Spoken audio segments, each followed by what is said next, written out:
ذرائع کا اس حوالے سے کہنا ہے کہ ملٹری کی طرف سے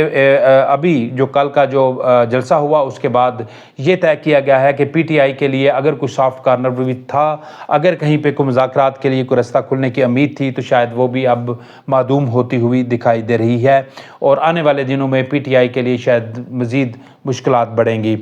ذرائع کے مطابق جو ملٹری قیادت ہے انہوں نے یہ بھی طے کیا ہے کہ جو 9 مئی کے واقعے میں ملوث افراد ہیں ان کو کیفر کردار تک پہنچانے کے لیے جو عدالتی جو کارروائی ہے اس میں مزید شدت لائی جائے، اور اس حوالے سے متعلقہ جو ججز ہیں یا متعلقہ جوڈیشری ہے ان کے لوگوں کے ساتھ بھی جو ہے وہ رابطہ کیا جائے گا۔ ناظرین، اس کے علاوہ اسلام آباد میں اگلے 2-3 دن میں بہت اپڈیٹس ہونے جا رہی ہیں، اور آج سے اس کا باقاعدہ آغاز ہوا چاہتا ہے۔ آج شام مسلم لیگ نون کی طرف سے اپنے تمام اراکین اسمبلی جتنے بھی ہیں ان کے اعزاز میں وزیر اعظم عشائیہ دے رہے ہیں، اور اسی طرح کی ہی ایک تقریب صدر آصف علی زرداری بھی اپنے اراکین اسمبلی کے اعزاز میں جو ہے وہ ان کو دعوت دے رہے ہیں۔ بنیادی طور پر یہ اکٹھ کیا جا رہا ہے کہ اگلے 2 دنوں میں یا اگلے یہ جو رواں ہفتہ چل رہا ہے اس میں وفاقی حکومت پارلیمنٹ کے ذریعے بڑی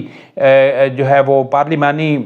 جو آئینی ترامیم ہے وہ لانے جا رہی ہے، اور اس سلسلے میں جو نمبر گیم ہے اس کا جائزہ لیا جانا ہے کہ پیپلز پارٹی کے پاس کتنے نمبر ہیں اور نون لیگ کے پاس جو ہے وہ کتنے نمبر ہیں۔ تو اگر دیکھا جائے تو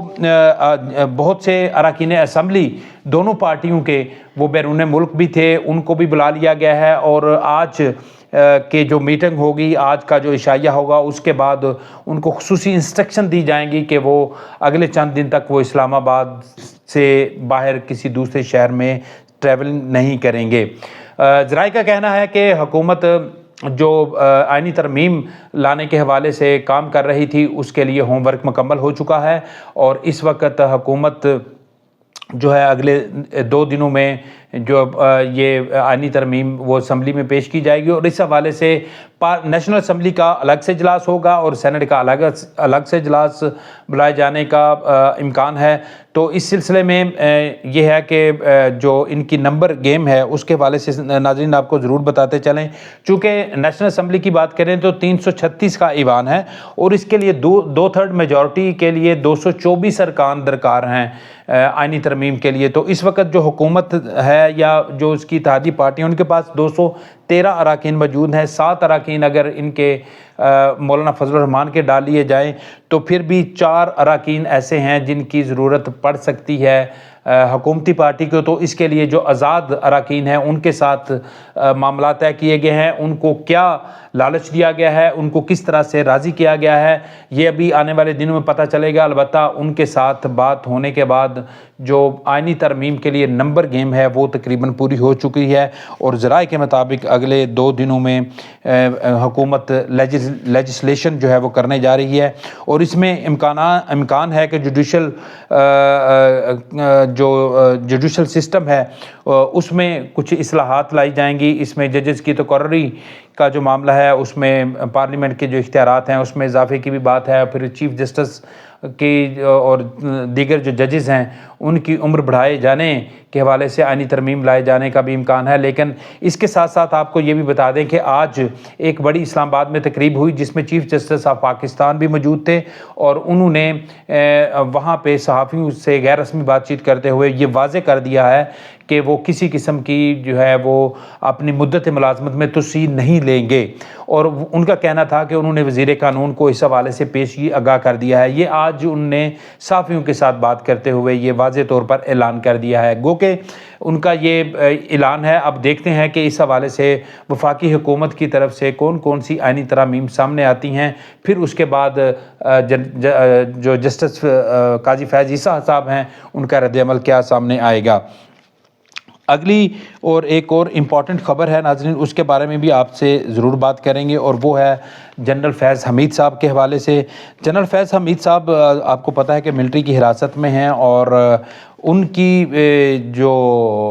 نشاندہی ہے اور ان کے انکشافات ہیں، اس کے بعد ان کا ایک انتہائی قریبی جو بندہ ہے وہ پکڑا گیا، اسٹاف افسر اس کو، اور وہ ارشاد علی، اس سے بہت سے انکشافات سامنے آئے ہیں۔ ارشاد علی بہت امپورٹنٹ پرسنالٹی ہیں اس سارے کیس کے حوالے سے، کیونکہ جو ارشاد علی ہیں وہ فیض حمید کے تمام تر امور، نہ صرف نجی بلکہ ان کے آفیشل، ان کے کاروباری تمام معاملات پر جو ہے وہ اہم معلومات رکھتے ہیں، تو ان سے بہت سے انکشافات بھی سامنے آ رہے ہیں۔ راولپنڈی میں جو جنرل فیض حمید صاحب کا گھر ہے، وہاں سے ان کو اریسٹ کیا گیا، ان کو اس وقت ملٹری حراست میں ان سے تفتیش جو ہے وہ جاری ہے۔ ذرائع کا کہنا ہے کہ یہ اس قدر اہم ہے کہ شاید ہی کوئی دوسرا شخص فیض حمید صاحب کی زندگی میں ہو ان سے زیادہ امپورٹنس جس کی ہو، کیونکہ جنرل فیض حمید صاحب کی بیٹی کی شادی 2022 میں ہوئی، تو اس شادی کا ایک جو دعوت نامہ گیسٹ کو جاری کیا گیا، اس دعوت نامے میں بھی ارشاد علی کا نام تھا، جس میں متمنی شرکت کے طور پر جو لکھا جاتا ہے، تو لہٰذا اس سے اندازہ لگا لیجیے یہ بہت امپورٹنٹ پرسنالٹی تھی۔ ان کو گرفتار کیا گیا ہے اور ان سے مزید انکشافات ہونے کا امکان ہے۔ اب تک کی اطلاعات کے مطابق جنرل فیض حمید کی نشاندہی پر ان سے جو انٹیروگیشن ہوئی، اس سے بہت سا ریکارڈ حاصل کر لیا گیا ہے، اور تقریباً جو سمری آف ایویڈنس ہے وہ کمپلیٹ ہو چکی ہے۔ یہی وجہ ہے کہ سمری آف ایویڈنس کمپلیٹ ہونے کے بعد جنرل فیض حمید کی فیملی کے ساتھ بھی ان کی جو ٹیلی فونک ملاقات کروائی گئی ہے، اور ذرائع کا کہنا ہے کہ یہ 2-4 دن پہلے کی یہ بات ہے، اس دن ان سے ملاقات ٹیلی فون پہ کرائی گئی تھی، اور یہ ان کی گرفتاری کے بعد پہلی ملاقات ہے جنرل فیض حمید صاحب کی۔ ان کی بیٹی کے ساتھ فون پہ رابطہ کروایا گیا، اور اس میں ان کی مسز کے ساتھ بھی بات کی گئی، اور ذرائع کا کہنا ہے کہ یہ اس وقت جو رابطہ کروایا جاتا ہے یا ملاقات کرائی جاتی ہے جب تحقیقات کا عمل مکمل ہو جاتا ہے، سمری آف ایویڈنس جب کمپلیٹ ہو جاتی ہے، تو پھر اکیوز کو اس کے رشتہ داروں سے جو ہے ملاقات کرائی جاتی ہے۔ گو کہ جو پرسنلی ملاقات ہے وہ نہیں ہوئی، حالانکہ اس سے قبل ان کی فیملی کی طرف سے آرمی چیف کو ایک اپلیکیشن بھی گئی تھی کہ ان سے ملاقات کرنا چاہتے ہیں، تاکہ ان کی مشاورت کے بعد وکیل کرنے کا جو عمل ہے وہ مکمل کیا جائے۔ تو ذرائع کا کہنا ہے کہ اگلے 1-2 دن میں فیملی کی ملاقات بھی کروا دی جائے گی۔ تو یہ ناظرین اب تک کی اپڈیٹ تھیں، اس حوالے سے